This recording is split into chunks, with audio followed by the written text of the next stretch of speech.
Hello friends, अपने YouTube channel advocate Amit Kumar Gupta में आज जो केस मैं आप लोगों के सामने डिस्कस करूंगा उस केस का नाम है deputy commissioner of income tax versus Sahara India सहकारी आवास समिति लिमिटेड।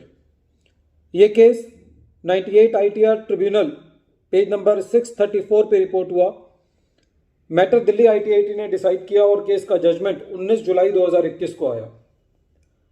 इस केस के अंदर एसएससी की सेक्शन 80 IB सबसेक्शन 10 के अंदर जो एसएससी ने अपनी एग्जम्पशन क्लेम की थी उसको 3 मुद्दों पर असेसिंग ऑफिसर ने डिनाई किया। पहला, असेसिंग ऑफिसर का यह कहना था कि जो एसएससी को अपने हाउसिंग प्रोजेक्ट के अंदर मैक्सिमम कमर्शियल जगह बनाने की परमिशन है वो 5% of the total built up area या 2000 स्क्वायर फीट है।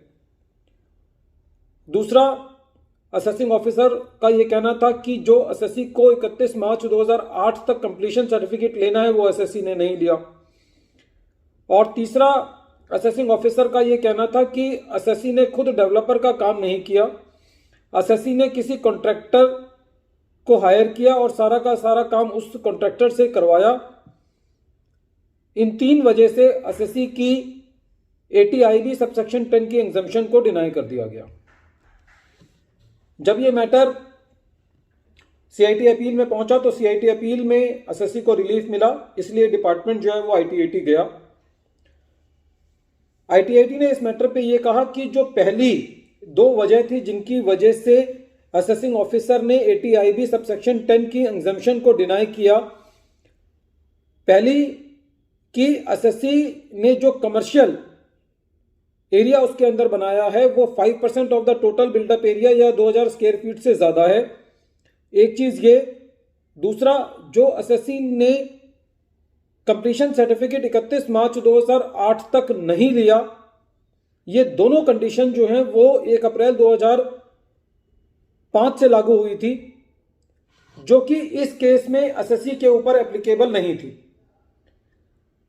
ITAT ने यह भी कहा कि यदि कोई प्रोजेक्ट पहले अप्रूव हो गया है और वो प्रोजेक्ट इस अमेंडमेंट के बाद भी यदि कंप्लीट हुआ है तब भी इससे कोई फर्क नहीं पड़ेगा, क्योंकि जो फाइनेंस एक्ट के अंदर जो बदलाव लाया गया था 1 अप्रैल 2005 से, ये उनके लिए लाया गया था जो 1 अप्रैल 2005 से जिनको अप्रूवल दिया गया। तो यहां तक तो कोई कंफ्यूजन नहीं थी। जो तीसरा मैटर था जिसके अंदर डिपार्टमेंट ये कह रहा था कि इन्होंने अपना सारा काम जो है वो कॉन्ट्रैक्टर से कराया, तो उसके ऊपर ITAT का ये कहना था कि जो भी हाउसिंग प्रोजेक्ट चलाता है उसको काफी लोगों से अपना काम कराना पड़ता है। जो सारा का सारा रिस्क इन्वॉल्व है वो सारा का सारा एसएससी का है। कोई एसएससी खुद तो जाकर के काम करेगा ही नहीं। जितना भी प्रोजेक्ट्स के अंदर काम होता है वो मैक्सिमम काम अधिकतर कॉन्ट्रैक्टर्स के द्वारा करवाया जाता है। हो सकता है कि किसी केस के अंदर 10 कॉन्ट्रैक्टर हायर किए जाएं या किसी केस के अंदर एक ही कॉन्ट्रैक्टर जो है वो सारा काम ले ले, क्योंकि इस केस के अंदर सारी की सारी रिस्पॉन्सिबिलिटी एसएससी की थी। तो इससे कोई भी सेक्शन 80 IB सबसेक्शन 10 की एग्जम्पशन पर फर्क नहीं पड़ता यदि एसएससी किसी और कॉन्ट्रैक्टर से अपना काम करवाता है। असेसिंग ऑफिसर साहब का यह भी कहना था कि साहब जो कॉन्ट्रैक्टर है वही जो है वो जिनको फ्लैट्स बेचे जा रहे हैं उन्हीं से पैसे कलेक्ट कर रहा है और फिर जो है वो पैसे कलेक्ट करके एसएससी को देता है। तो ITAT ने ये कहा कि इससे भी एसएससी की सेक्शन 80 IB सबसेक्शन 10 की एग्जम्पशन पे कोई फर्क नहीं पड़ता, क्योंकि ये काम भी किसी ना किसी को तो एसएससी डेलीगेट करेगा ही। हो सकता है कि एसएससी अपने एम्प्लॉइज से कराए या किसी को डेलीगेट कर दिया। तो यदि कोई काम एसएससी ने अपने प्रोजेक्ट को सिरे चढ़ाने के लिए, कंप्लीट करने के लिए किसी को डेलीगेट कर दिया गया है तो इससे एसएससी की एग्जम्पशन पर कोई फर्क नहीं पड़ता, क्योंकि जो मेन रिस्पॉन्सिबिलिटी है प्रोजेक्ट को पूरा करने की वो एसएससी की है। जो सारा का सारा रिस्क है वो एसएससी का है, जो सारा का सारा इन्वेस्टमेंट की है वो एसएससी ने की है। इसीलिए यदि कोई भी कॉन्ट्रैक्टर, कोई और कॉन्ट्रैक्टर उस प्रोजेक्ट को पूरा करता है तो उससे एसएससी की एग्जम्पशन को डिनाई नहीं किया जा सकता।